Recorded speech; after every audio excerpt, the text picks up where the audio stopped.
I texted a friend of mine who had been through a divorce, and I just said, I just feel like I'll never be happy again. I don't know how I'll ever be happy again.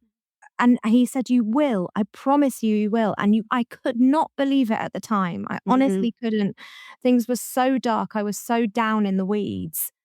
But if this is happening to you, it's possible and you will be happy again. And you've just got to keep putting one foot in front of the other, just small steps, one day at a time, 1 hour at a Mm. time.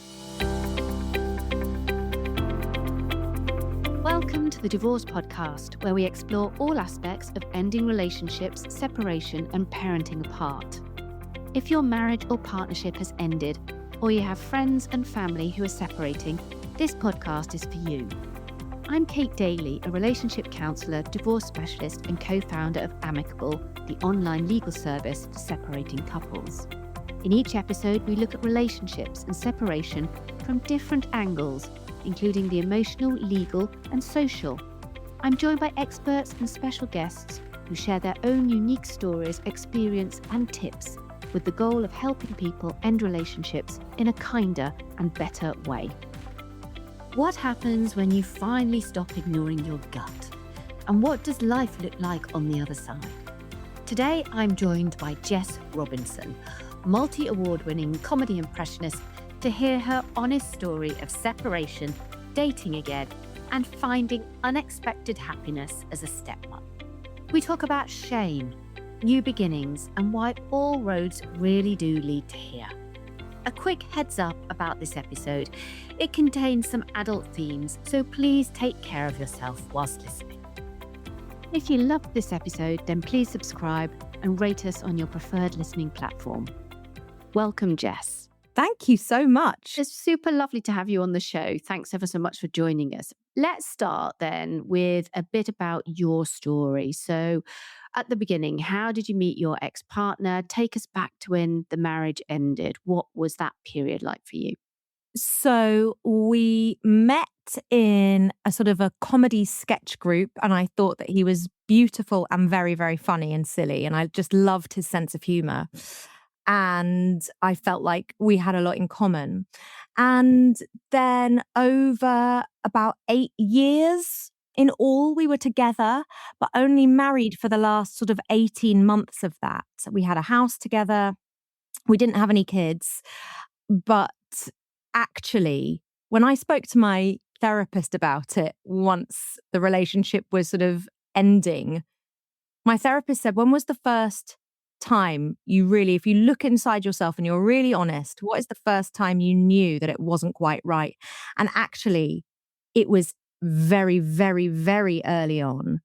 Very soon after I met him, I knew in my heart of hearts that something was not quite right, but I ignored it because I thought that I was, for some reason, it was a limitation. It was something to do with me. It was my problem. Why, I thought I was too traditional, too prudish, too this, too that, too vanilla.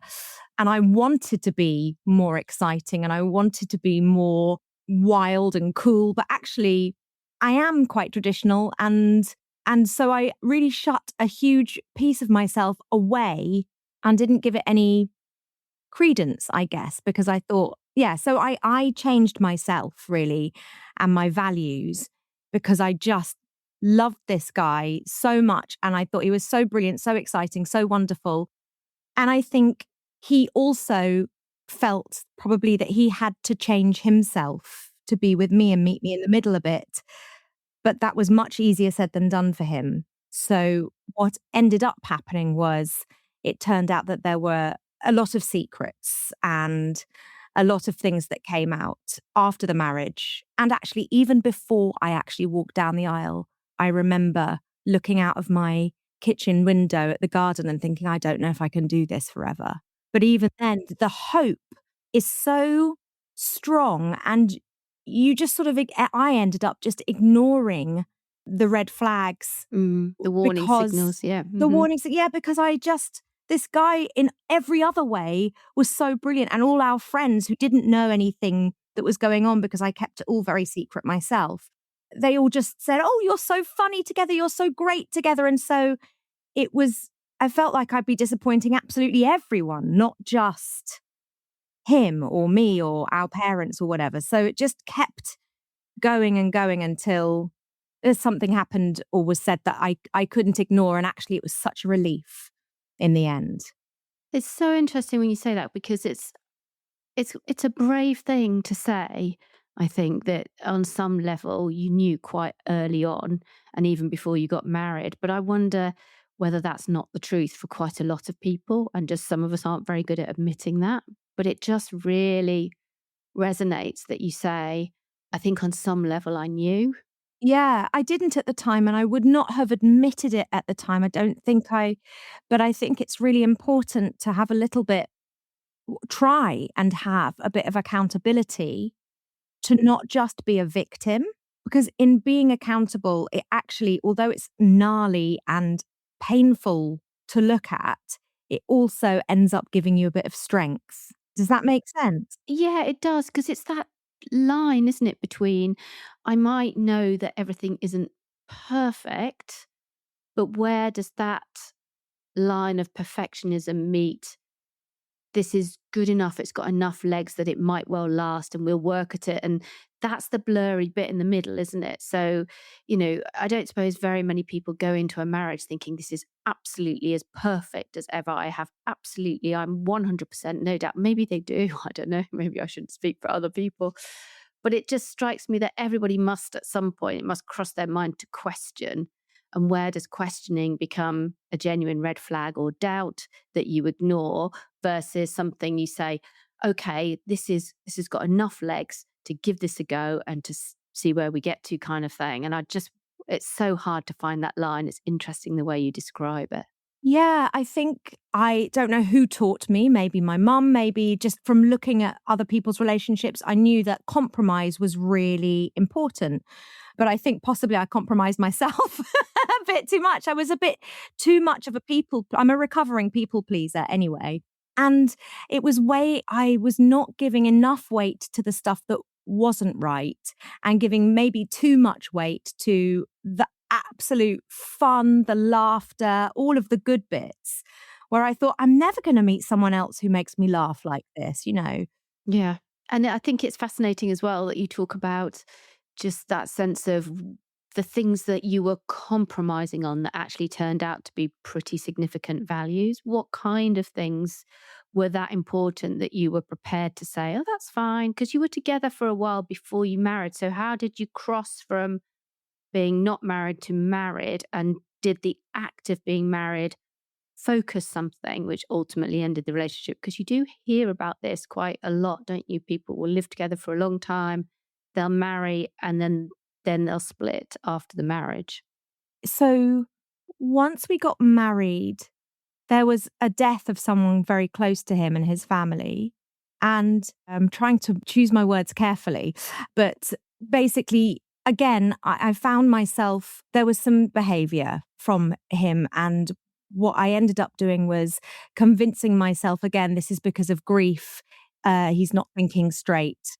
And when I did finally confide in someone, when the words came out, and I heard them as if for the first time, I just knew, "Oh my gosh, this is not tenable. This is absolutely not tenable for me." That's interesting, isn't it? That act of saying it out loud, of repeating it as a narrative, actually sort of almost shocks you out of a stupor you're in when you're in relationship with somebody and gets you to focus and say, if I was hearing that from somebody else, that would be a big red flag or a big warning bell. Yeah, and I had always said, with my friends' relationships or people on telly or whatever, I wouldn't put up with that. I would never put up with that.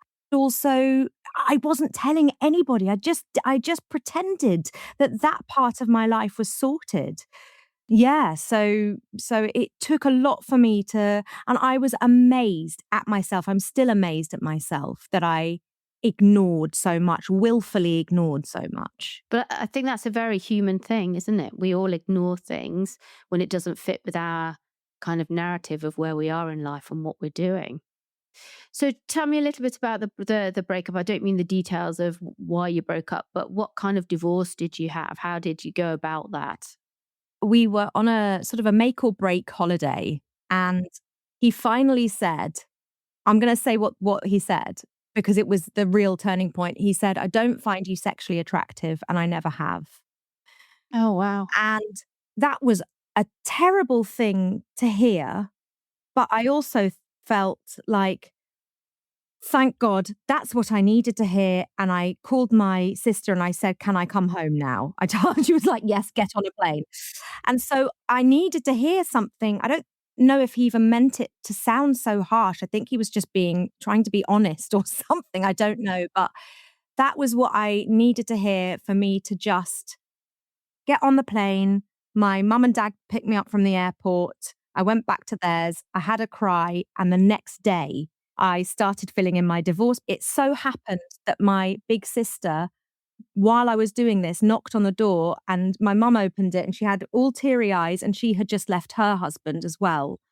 Oh, So, wow. yeah, mum consumed about half a bottle of brandy that Yeah, night. I was gonna say, I'm feeling for your mum in that scenario rather wrongly maybe, but And dad was just being, shocked and very good humored about it all. And I felt very, very lucky that I had a family that I could talk to. But then obviously then all of these things came out and the stuff that I had been hiding. And everybody was shocked and surprised and amused and horrified. And it just all happened very fast. I sent off the divorce. I went and got a black fur coat, fake fur coat. So I looked like a widow. I don't know what I was doing. I made some very strange you're decisions. playing the Um, part. yeah, yeah. I think I went on Guardian Soulmates almost a week later, just like, I must fix this immediately. So yes, it was quite bonkers and I moved pretty fast, but once I had made the decision, I was ready and it felt like a huge relief. There's a tiny voice in me when he said that, and I knew that I could come home and leave. A little voice in me said, "Yes, this is what I've always wanted," as though a Right. dream had just come Mhm. true, So you which got that was sense of relief, that sense of being able to move on, of living a true and authentic life, all of that kind of stuff. Yeah. It must be kind of weird then if when people say, "Oh, I'm so sorry," when you're actually not feeling sorry, you're feeling there's a sense of relief. yes.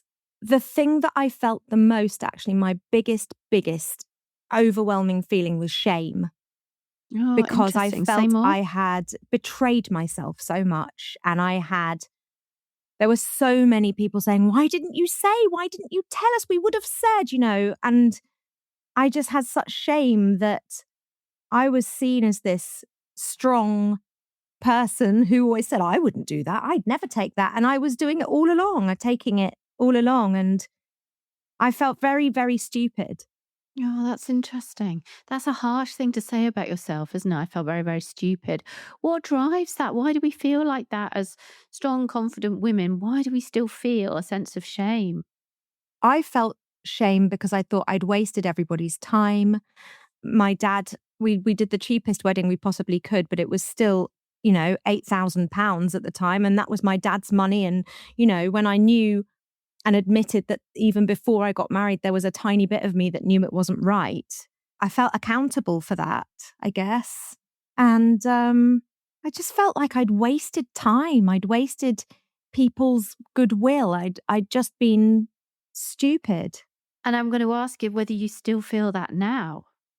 I'm conflicted. I want to say no, I don't. But I think if I'm being kind to myself, which I think I must be, I think the idea and the hope and the sort of the idea of a filmic sort of romance made me a bit blind. I don't know if that makes any sense, but yeah, wildly hoping, willfully ignoring. I don't know. But I guess my feeling of it is more that all roads lead to here. And maybe when you come on to tell us the next part of your story, I can ask you that question again then, because we can only get to the paths that we eventually find by treading the ones that come before that, can't we? So without anything that happened before, you wouldn't be here now with your life is the way it is now and the incredibly successful career and personal life and everything else. So let's go back a step then and tell us. So you went through, you got your divorce organized. It sounds like you were terribly organized and you had the presence of mind and the support to Ridiculously. be able to Yeah. get on with it. And it Yes. feels like it was a real, like everyone does it differently. There's no right or wrong, but this one feels like a plaster being ripped off, focused on it. You knew this is where you were going to go now, and off you went. So you come out the other side of divorce. Yes. Within about less than 2 years. Okay, so that's very good going by all accounts with all the people that I talked to and see. Yeah. Yeah. Yes. It was very, I mean, it wasn't painless. It was horrible, but it was a plaster being ripped off. You're right. It sounds logistically amicable then. So logistically, it was amicable. You didn't go to court. You got everything sorted. You didn't have children, as you mentioned. So there wasn't the added complication of that. So you come out the other side, and it sounds like you were fairly desperate to replace. And with a relationship, was it? You mentioned guardian soulmates pretty quickly. Oh my gosh, I think I doubled my numbers the next, in the year after that. Because I think also because of what he had said about, not being sexually attractive. And I think I You wanted to had a feel point to prove. beautiful and Yeah. desirable. Yeah. And yeah, I had a huge point to prove. Luckily, my numbers weren't that huge before, so we're all right. But I went on so many dates, and I moved into a flat on the other side of London and sort of went a bit uh off the rails a little bit. I think I was very, very sad and just trying to put a plaster over a wound which needed actually probably a bit of stitches, if you see what I mean. So I did a lot of yoga. I did a lot of drinking. I wrote a car off from divorce exhaustion. Oh, it was ridiculous. But in the end, I came out the other side. I couldn't have done it without my amazing friends who really did all rally around me. And then, of course, I made a show about it as well, which everybody said, Jess, is that a good idea? Is that a bit too soon to be sharing everything on stage? But it was my way of processing it. I was So, going to say, was it a form of therapy then? Lots of comedians who do oh, this say the exact same absolutely. thing. Yeah. Yeah. Just people had to pay to come and see me do my therapy. I don't think And there's it probably anything had wrong more with lies, that. it had more impressions in it than others. But yeah, and I was getting stronger, and I had a lot of anger that I had to deal with, and I had to work out sort of where to put those feelings. Suddenly, I was so angry towards him, and and that stayed with me for a few years, but it's got less now, and well, it's not there at all anymore, which is amazing because what I really learnt from the whole experience was to always, from now on, never ever ignore my gut feelings. Never do that ignoring and be really true to myself. That was a huge lesson. But it's interesting what you say about it being such an important life lesson, and that the importance of actually understanding how you work and committing to listening to your gut instinct rather than driving it down. I think that's so interesting. I mean, it's taken another 10 years to practice it and actually speak up for myself, even if I've recognized the feelings. But Yeah, but that's part of the process, isn't it? The first step of any change is to recognize what's going on, then to be able to name it, and then to practice doing the small first step of doing something about it. It does take a lot of time and a number of years to actually get good at something. So it sounds like you've been on an amazing journey. When you were dating, do you think you were able to practice some of that as well? Was dating about practicing, or was it about scratching an itch? a bit of both. It was seeing what it was like to be on the apps because that wasn't there before. So, and the novelty of that wore off extremely quickly. That's exhausting. And Yeah, it is. you met some It's very like a weird full-time people. job, I think, isn't it? Oh, Trying to deal with all the yeah, messages, and it's like, oh my God. absolutely. Yeah, yeah, overwhelming. It was interesting to meet the different people that I thought, "Oh, this is what you could have won." Maybe I want someone really wealthy, or maybe I want someone who's already got, I don't know, a business, or maybe it was interesting to just see who was out there. And very quickly I became jaded and just thought, that's it. I've had enough now. So that's enough. And that's when my friend called me up and said, I've got tickets to a show tonight. My friend Handsome Jonty is playing. Do you want to come along? And I said, Handsome not Jonty? He said, yeah, he's single. I said, no, I don't want to meet anyone. And my friend said, well, you get a free dinner. So I said, okay, I'll come. Okay. Yeah. Fair enough. Yeah. And that's when I met my husband, my now husband. Yeah. So it wasn't a conscious decision that you were ready for a relationship. It was fatigue with just dating and a desire to a comfort of being on your own almost. Yes, exactly. I actually knew at that point I very much was not ready for a relationship. I didn't want one at all. And then I met Jonty. Yeah. So he was also divorced, same sort of time period as me. He had a little boy who had just turned 5, I think, when I met him. And I just said, we just started very slowly. I said, I can't commit to anything. I can do one date at a time. That's all I can say. And then it sort of turned quite quickly, actually, because there was absolutely no pressure. We didn't want to see anybody else, but we just didn't want to, well, I didn't want to say it was anything. I just wanted to spend time with him. Then it was And 1 see week what at a happened, time. yeah. Yeah. And then it was 1 month at a time. And yeah. And by end of 2016, I think, I had a boyfriend. And then I was married by 2019. And this is from both of us had said at the very beginning, never want to get married again. Absolutely not. Never doing that again. Wow. Yeah. So from free dinner to boyfriend to husband in the space of 3 years then? I mean, yes. And again, my friends around me, this time I was being very open and they were all saying, Jess, this is very fast. This is very soon. This is, because I think the relationship with practice husband, as I call him, ended in I want to say 2015. So by the end of 2016, I'd met Jonty. Yeah. So that it does feel very fast, doesn't it?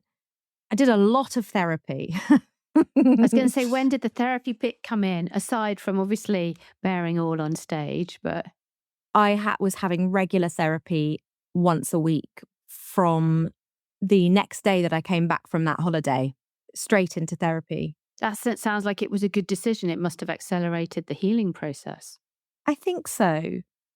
But I also think Or I've still supported it, maybe. supported it for sure. And I think even through 2017, 2018, before Jonty and I got married, I think there was still healing and working things out to do. And I know there are still things from Jonty's first marriage, which are still things that are still sort of old wounds or bruises, let's say, that, because there are still things that can be slightly triggering or bring up old feelings or things like that, for sure. And do you think you had a different set of conversations when you were thinking about getting married for a second time than the first?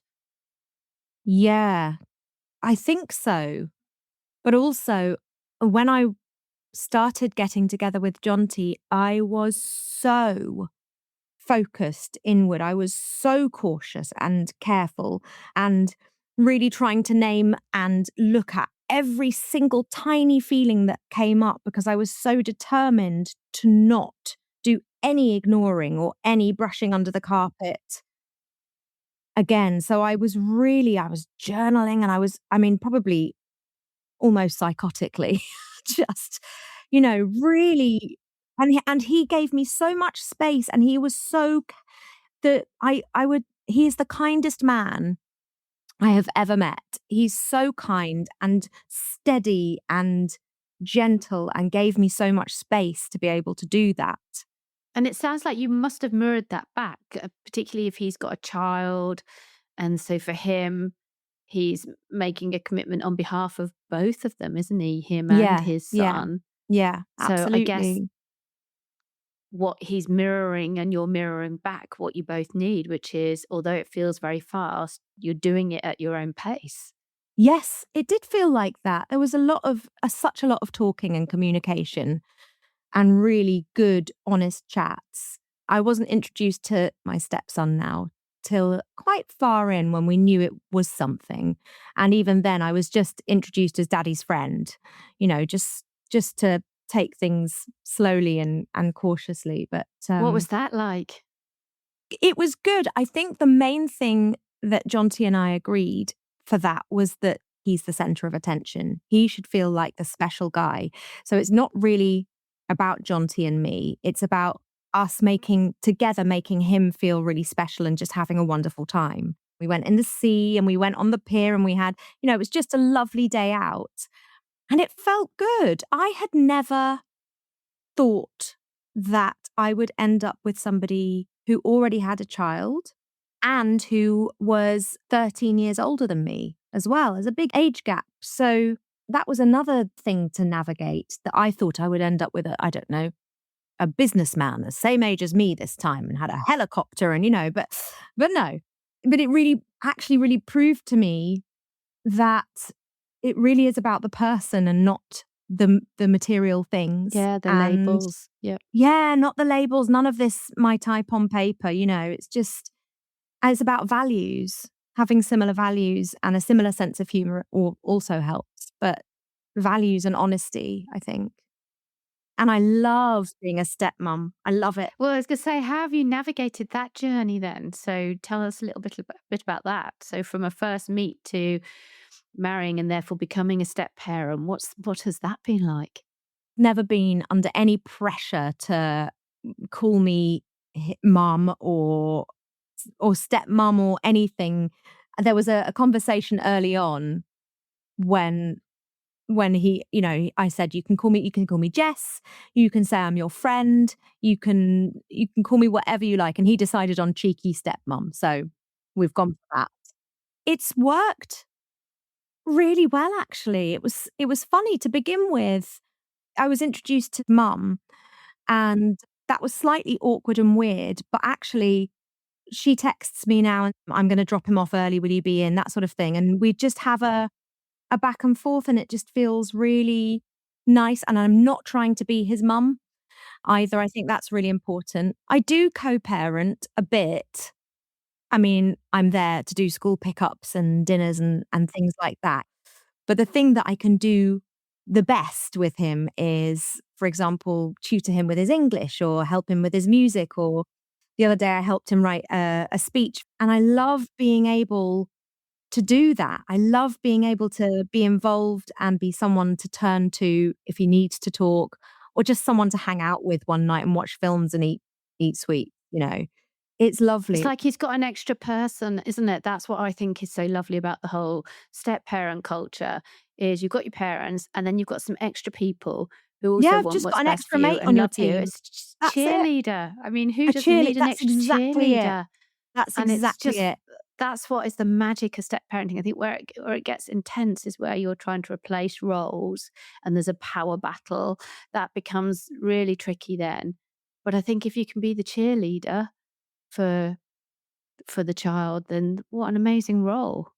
That's it. And I never knew whether I really wanted my own children or not, but this seems to have, if we're putting it into its very most minimal way of describing it, it's scratched an itch, but it's really given me so much.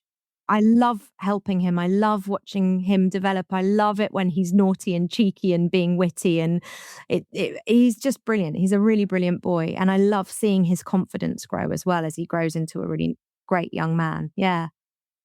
He's awesome. So I'm going to go back to that question then that I asked you earlier. Oh. Do all roads lead to here? Do you feel over the shame? Yes, I do. Actually. Would you have that relationship with your stepson and your husband if you hadn't come on the journey you've been on? No, I I absolutely don't mean wouldn't. would you have met them. Let's assume you would have met them anyway, but would your relationships feel like this had you not had your previous experience? No, I don't think so. And I think had I not had my previous experience, I probably wouldn't even have entertained a relationship with my husband. I wouldn't have, probably not. And that feels like, don't let that pass you by. Don't do that. Because it's wonderful. So your previous experience, the road you've traveled up to that point and the shame that you felt and been able to overcome has got you to a point where you've been able to keep your eyes open to something that naturally you'd have had them closed to then maybe. Yes, I I sound think like I'm so. desperately trying to make this good for you. I don't want No, to be I think putting so. I words in your really mouth, but I'm do. just, I just find this whole thing fascinating. I don't hold on to a sense of shame and regret for very many things ever. It's just regret's just not, rightly or wrongly, just not an emotion I personally hang on to or have, because I don't think any of the good things that I've got now I would have unless I'd traveled that road. And that's how I kind of, maybe I just square being a really terrible person in previous life. I don't know. Who knows? But that's kind of how I look at it. And it just strikes me that, what you're describing now, your ability to make that connection as a step parent and to have the relationship you've got with somebody who you wouldn't in your sort of previous life trajectory have entertained, come into contact with, given a second thought to, just feels like it's given you a richness that you wouldn't otherwise have had. I wouldn't change it for anything. And yes, that's exactly right. That is exactly right. A richness that I wouldn't have had is such a fab way to put it. And I wouldn't change it for anything. It feels so lovely to be in such a little, we call ourselves a little pack with our dog Brian. It feels like a very special little family. Mm. Yeah. Oh, that's such a lovely story, Jess. Really is lovely. In a minute, Jess, I'm going to ask you to give us your sort of top tip for entering a new relationship post separation. But just before I do, I just want to say if this episode has given you a bit of clarity or comfort or just a tip that's made things feel a little bit more manageable, make sure to follow the Divorce Podcast on your favorite podcast app. Each week, we're here with expert advice and real support to help you through your separation one step at a time. So, final tips then, Jess. What's your biggest tip for somebody on the other side of the separation process who's thinking about dating again or starting a new relationship? Keep checking in with yourself. You don't want to close yourself off to new experiences. And maybe it's good to have a few practice dates and practice saying, no, that's not okay for me as well. No, I don't like that. That's quite empowering in itself. But yeah, keep checking in with yourself and maybe do some journaling. I always find, or I've found at the time as well, what went well always helps. Just 3 things that went well that day, even if the date was a disaster, even if it's just, I got there on time, I felt that it wasn't right and I listened to my feelings, or something like that. One of the things that really stuck with me when I was just coming out of the relationship and so low, I texted a friend of mine who had been through a divorce and I knew had a girlfriend, and I just said, I just feel like I'll never be happy again. I don't know how I'll ever be happy again. And he said, you will. I promise you, you will. And I could not believe it at the time. I honestly couldn't. Things were so dark. I was so down in the weeds. But if this is happening to you, it's possible and you will be happy again. And you've just got to keep putting one foot in front of the other, just small steps, one day at a time, 1 hour at a time. Oh, that's amazing advice. And, we did a survey recently and we know that nearly half, about 45% of men and women are dating again within a year. And if you're Gen Z, it's probably around 60%. So you can do it. People do get back out there, and getting back on the horse feels like it's a real kind of key to just, and like you say, it doesn't have to be the next big relationship, just getting a bit date aware and going on a few dates to see what it's like. That's what my co-founder always used to say to me, because I was a real procrastinator and I didn't date for ages. She's just like, it doesn't have to be the love of your life. You can just go on a few bad dates. That's not the end of the world. So I think if you just sort of think of it like that, just get on a few bad dates. You'll be okay. It's Yeah, definitely worked. I nearly didn't go on a date with John T when he asked me, and my mum said, "Oh, go and be treated nicely. Go and be taken out for dinner. Why not?" And so I did, and I stood there I went down to the ladies' loos, and I was pinching myself, literally pinching my arm to make sure that I was really there. because it was so wonderful and he was so nice and he so understood me. So it can happen, but take it slowly. And you don't have to call it anything until you're Yeah, ready. I you can think ditch the that's the other label. thing. Yeah, exactly. Yeah. Yeah. Listen, that's all we've got time for today. I can't thank you enough for joining me. Where can people find out more information about you and what are you up to? They could find me on my website, jessrobinson.co.uk, and I'm on Instagram and Facebook and all the other ones. I am currently touring and going to the Edinburgh Festival with my show Elton Reimagined, and it's all Elton John songs reimagined through the voices and styles of some of my favorite pop divas. So we've got Britney Spears doing But Benny and the Jets, and we've got Amy Winehouse doing Tiny Dancer, and Kate Bush doing Goodbye Yellow Brick Road. And it's really uplifting. It's a slice of joy. I tell you what, if you hear me on the divorce podcast and you need a bit of joy, then just get in touch and I'll give you a discount code if it's Oh, on somewhere near fantastic. you. That sounds It's brilliant. that's what we all need right now. Yeah, slice of joy. A slice of joy in Edinburgh. I Yeah. cannot think of anything better. It sounds wonderful. So thank you. Don't forget, for separation and co-parenting support, you can visit us at amicable.co.uk, where you can find our resources or you can book a free advice consultation. You can find me on LinkedIn and Insta, and you can hear about new podcast episodes by subscribing for updates and visiting thedivorcepodcast.com, or you can find us on your favourite listening platform. We'd love to know how we can help further, so please share any questions on divorce or separation and co-parenting with us. You can do that at hello@amicable.co.uk.